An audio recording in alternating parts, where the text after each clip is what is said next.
One of Hunter Biden's former business partners testified before the House Oversight Committee Monday in a closed-door meeting. Devon Archer's appearance is part of the Republican-led investigation into the Biden family's business dealings. Sources have confirmed to CBS News that Archer testified that Hunter Biden put his father, who was vice president at the time, on speakerphone multiple times during business meetings. CBS News senior investigative correspondent Catherine Herridge joins me now from Washington. So, Catherine, what else do we know? What else are you hearing about what Devon Archer said during his testimony? Well, John, both Republicans and Democrats told reporters after this transcribed interview of Devon Archer that he described Hunter Biden selling the Biden family brand.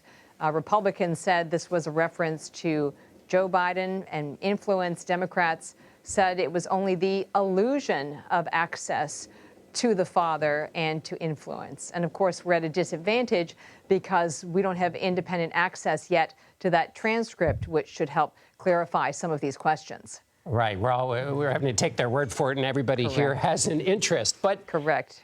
Let's stick with for a moment on that idea of selling the brand, because right. As we both know, in Washington, some people have made whole careers after based on just a single picture on their wall of themselves with a powerful person. So give us a sense of the continuum that might be discussed here.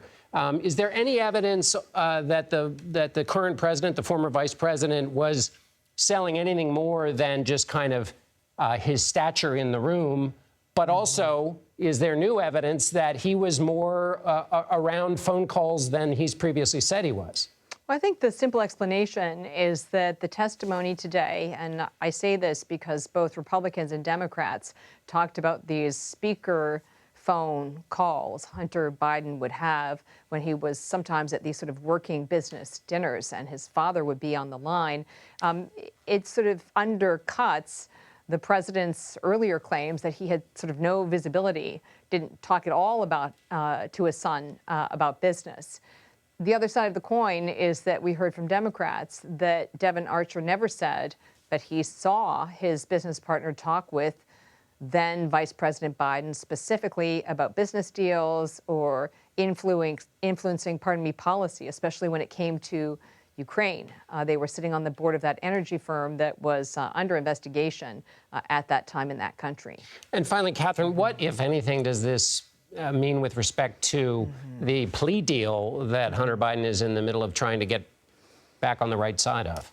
Well, I think that's an excellent question, John, that really takes us to the next step. What we apparently heard from Devon Archer, again, we've got to look at that transcript independently, is it talks about Hunter Biden's work acting on behalf of foreign business entities. For example, this Ukraine energy firm, Burisma.